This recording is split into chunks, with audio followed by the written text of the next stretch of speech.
You're very welcome back. Now, the last 12 months have done strange things to the world, and the second series of the hit TV show, The Masked Singer, where badgers, sausages and dragons belt out their hearts on primetime TV, feels like the perfect feel-good television we need. That's right. The Masked Singer is quickly becoming the biggest entertainment show of the year, with millions tuning in every Saturday night. And we're thrilled to chat to the show's host this morning, comedian Joel Dommett. You're very welcome to the show. Good morning to you, sir. Where are you this morning? Good. Thank you so much for having me on the show. So excited to be here. You're at home, obviously, isolating at the moment. How are things for you and your wife over the last few weeks and months? Well, it's kind of like everyone else, really. We're just sort of stuck inside watching Masked Singer. I mean, you would have thought that I wouldn't watch it because I'm on it, but that's how much of a narcissist I am, so. I love it. Alan was just talking there in the introduction. I mean, some of the costumes are absolutely hysterical, and I think people who haven't seen the show might think we're bananas for talking about all these sort of bizarre creations. For anyone who hasn't seen the show, Joel, can you describe it to us?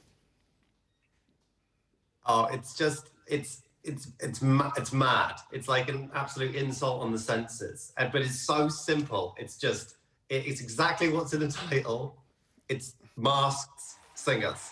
It literally is that, and it's just fun. And I think it's what the world needs at the moment more than ever. I think what's lovely is that it's bringing families together. You know, people can watch, adults can watch it, and kids can watch it, and both enjoy it for very different reasons. And I think at a time now more than ever, sort of being able to communicate with your family is really important. And I'm so glad it's become a hit. You know, it's loads of people are watching it, and it's a dream come true. Yeah, Joel, I watch it. I think it's perfect, as you're saying, perfect Saturday night television. But the whole concept of the show, I would have loved to be at the meeting where this was being pitched to some executives. And they're going, OK, we're going to get celebs, we're going to dress them up as a sausage, they're going to sing, and a panel of celeb judges are going to guess who they are. And it's going to be a hit TV show. They would have been thrown out the door. Totally. It's like such a strange one. And I think, honestly, we probably wouldn't have commissioned it if it wasn't such a huge hit in America. And so it was in Korea first, and it was a massive show in Korea. And then fair play to the American show, they put it on and they went for it. And it just became huge there. And then we decided to commission it, and also it's become a hit here. So it's a proven format, and I think it's just so fun and silly, and it's not cynical in any way. No. It's like it feels like it's just really upbeat, and it's just hopefully people sort of enjoy watching it. Oh, we do. Nice. And Joel, I have to say, the stars you're getting this year and the celebs are top-notch, because I know Jonathan Ross, I love Jonathan Ross's wild guesses some weeks where he's guessing like it's going to be J-Lo or someone like that. But then he was coming out 2 weeks ago and he's going, oh, that's Mel B. And I'm going, there's no way would Mel B do that show. And then it was Mel B. Then it was Martine McCutcheon. And it was like, I was going, what? They're really getting really good celebs on this show. Mad. It's like, it's even more mad from my perspective. Imagine me, I'm stood next to these people for sometimes 8 weeks, and then they're revealed, and I'm like, I did not expect that to be you. I always think I think, oh, I can't be, like, even in the first series when I was like, I mean, everyone's saying it's CeeLo Green, but I'm like, it's not going to be CeeLo Green. Come on, it's not CeeLo Green. And then he takes the hat, and I'm like, that's CeeLo Green. I've been stood next to CeeLo Green the entire time. Joel, that is unbelievable. We kind of assumed when we were chatting earlier, Alan and myself, that you would have an idea, or certainly be told very quietly, who the celebrities were behind the masks, but you don't actually know until they reveal themselves either. No, I've absolutely no idea. And so it's as much of a surprise to me as to everyone else.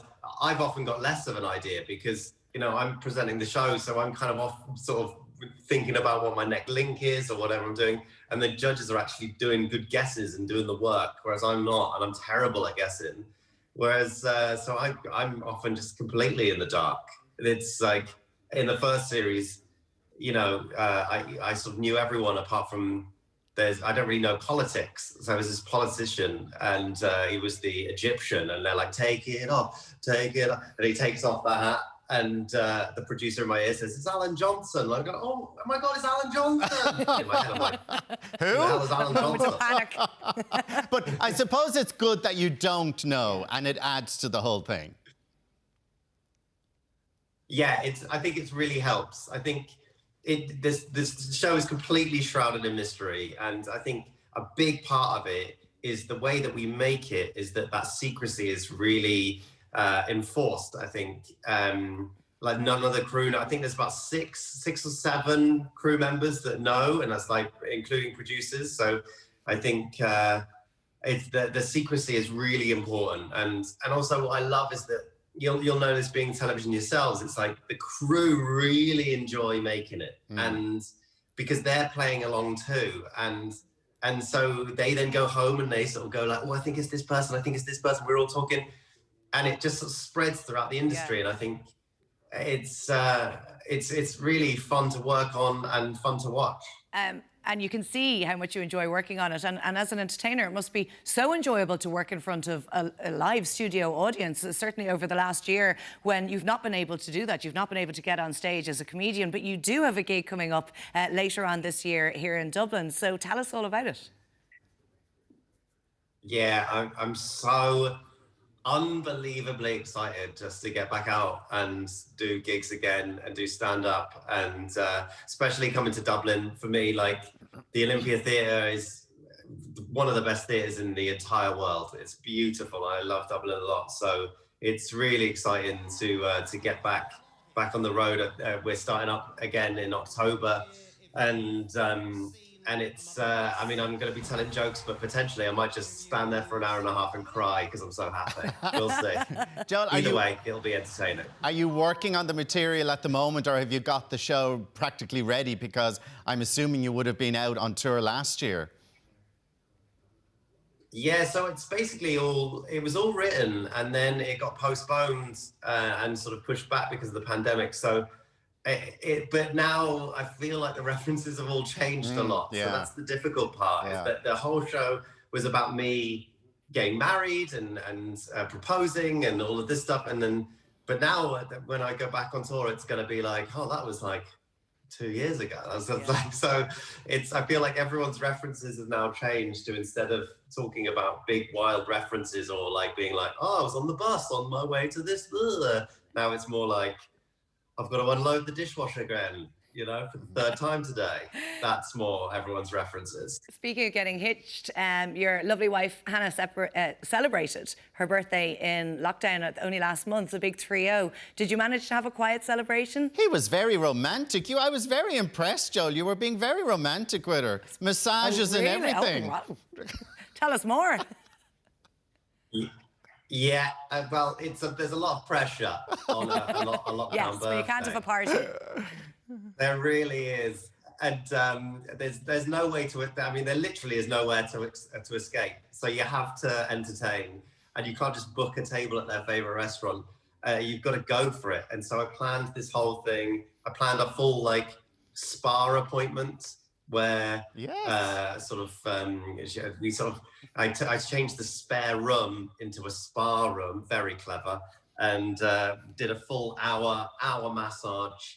And but it might sound like it's sexy. It does. I take the role play too seriously, and it's very unsexy. I think you were calling. Were you Juan the Masseur or something like that? Did I remember that correctly? I was. Yeah, I had a little name badge on. It said Esteban. That is brilliant. Listen, continued success of the show. As we were saying, we're loving it. Joel, quick one. I love your suits on a Saturday night. Do you get them made? Dressed, yeah. Thank you. Yeah, I do. I get them made. There's an amazing tailor called Joshua Kane who does them all, and I'm such a lucky boy that I get to sort of have them. But the problem is they're tailored to me, and I've now done 2 series, so that's 16 suits, and that can basically only be worn for that show. You can't wear them for any other. Oh, you can wear them for the Olympia gig in November. Suits.